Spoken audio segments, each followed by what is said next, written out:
everything might not be fun. Yeah, the politicians keep saying, why is our healthcare system so expensive? And like, duh. How does that make any sense? We'll figure it out. This is the thing. I'm just getting totally unhinged now, and I don't know what to do.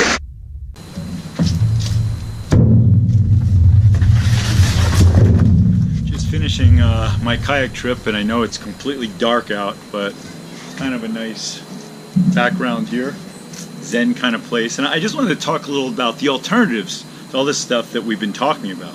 The fact that we're talking about what not to do. We're talking about how a lot of these procedures, $1 trillion worth, are useless, to potentially harmful. That stents can hurt you more than they can help you in a lot of circumstances. That even a simple EKG that the doctor says is going to help determine if you have heart disease couldn't hurt you more than harm you. Crazy. All this stuff, all these drugs are attempts to push people's blood pressure really low. I've seen so much harm come out of that. Tight control of diabetes, but drugs for bone density. Harm, lots of it. And what benefit does occur with these is so small. But what's the alternative? You know, there's a pie graph that a lot of people show when they give lectures about this stuff, and it shows what percentage of your medical health is based on different factors. And by far the biggest factor is your own decisions. 50% or more of your own health is determined by your own decisions. Whether or not you smoke, whether you exercise, whether you watch your weight, whether you decide to go bicycling without a helmet. You know, certain things that you get to decide yourself determines most of your health.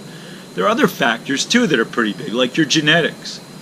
Luck turns out to be big. Public health turns out to be big. You know, where you live, if you're in a place that's more clean. The smallest determinant of your health are people like me, doctors. We are less than 10% of your health care. And the reason is because there's only so much we could do. And all these interventions that we promise are life-saving, as we are going to show and have we shown, are not.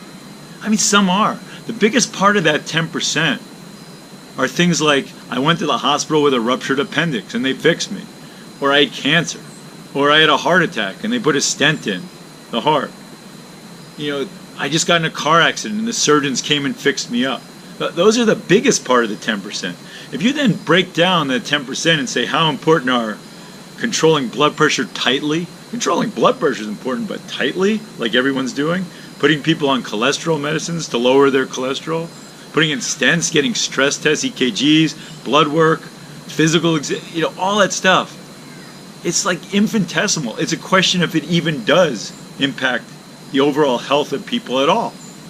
And yet that's what we focus so much of our money on. The biggest part of our healthcare expenditure is on useless stuff.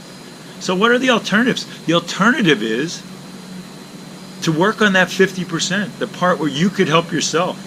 You know, it's crazy, but a lot of people don't think about that. When they go to a doctor, they want the quick fix. And the problem is, after 4 years of medical school and more training and conferences, doctors try to give you the quick fix. They don't talk to you about this other stuff. If they do it in a very cursory way. And then they give you these tests and medicines that they say are absolutely necessary to save your life. And they have you believing that they're saving your life. I've had so many doctors say, if you don't do this now, you're going to die. And I show my patients a number. You're not going to die. Like blood thinners for fibrillation. I've had patients who say the doctor told them they're going to die if they don't go on it right away. I said, if you go home and get in a car accident on that blood thinner, you might die. But if you don't take the blood thinner, you'll probably be okay. I'll show you the numbers. We'll talk about that later. There's a book called the Blue Zone book, and I was lucky enough to talk to the author.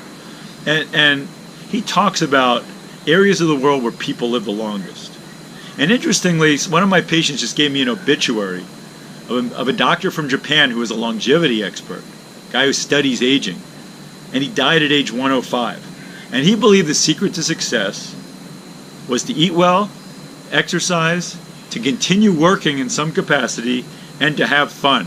I'm glad the fun was in there. And you know, if you read this Blue Zone book, you'll kind of get the same recipe. This Blue Zone book looks at places in the world where people live the longest, the most 100-year-olds. They're scattered places. Some are little communities and remote islands. There's another one that's a Seventh-day Adventist community in California, so they're not related. But they all have certain things in common. They have mostly a vegetarian-based diet. They exercise, which doesn't mean gym membership or stupid marathons like I do, but it means walking all over the place, usually up and down hills, doing stuff. They all stay active late in life. They may watch kids in the community. They're part of the community. They don't just quit. They all have relaxation techniques. None of them smoke. God knows smoking is just so bad for you. If you see the BRC into smoking that we showed and the benefit you get from quitting, it completely dwarfs any kind of medical intervention we have. I mean, if there was a medicine that had the benefit of quitting smoking, that medicine would be touted as the greatest breakthrough known to the human race. And yet, quitting smoking is not something the doctors spend a lot of time pushing. They'd much rather give out a medicine that helps hardly anyone and may hurt more people than it helps. But quitting smoking, these people don't smoke. Some of them drink, some of them don't, but they don't drink heavily. And those are the characteristics. They're communities. They're together as a community. That's a big one. And so there are things you could do. Tom Brady, who I don't like because he plays on the Patriots and I'm a Ravens fan, so how could I like him? But I do respect him because at age 40 he's playing at such a high level. Eats a vegetable-based diet, almost all vegetables. Exercises. Stays in shape. He says that's why he's doing so well. And he might be right. I mean, those are the things you do. We know what to do. Like, you can go to your doctor and say, "Doctor, what can I do?" And the doctor could say, "Don't eat all these bread and cookies and cakes and all that stuff. Don't go to McDonald's so much. Eat a lot of fruits and vegetables and nuts and oils. Mediterranean diet. Fish, that kind of stuff." We know that. Go exercise every day. You can just walk. Walk for a half hour, an hour a day. Just do that. Don't smoke. Watch your weight. Be with other people. Try to be happy. Look for relaxation. Meditate. We know all that works. Crazy, simple, cheap. Why isn't the medical system paying for that? Because it pays for doctors who do things, which is insane. My son, when he was younger, my son eats really well now, but when he was younger, he said, "Dad, it doesn't make sense. If all this junk food, this candy, cake, cookies, bread was so bad for you, then why do we like it? I mean, our body should reject it if it's bad for you." And I said, "Mike, the reason is because from an evolution standpoint, it's best if we die at about 40. It's best if we have kids, raise the kids, and then drop dead. Because then we're a burden to society. We're not doing anything after 40. So we might as well die." So the body craves that food because it keeps you going at a young age and then kills you.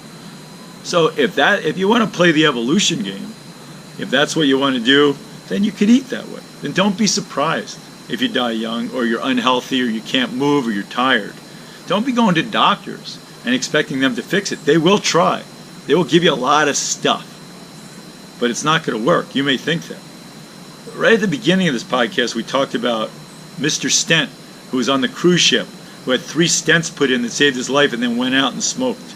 And unfortunately, that's kind of the way our medical system is. Mr. Stent didn't need the stents. He needed to quit smoking. But doctors got paid really well to be putting in the stents. Doctors do not get paid well to really work hard in helping people quit smoking. And patients feel like they're being saved because these doctors tell them so. So there is an alternative that we're going to talk a lot about. And it's simple. It doesn't take that much time, doesn't take that much effort, but it's a heck of a lot better than what we doctors can do for you. And all I can say is you don't have to go crazy with diet or exercise, but you should do it. Okay. Sorry I'm in the dark.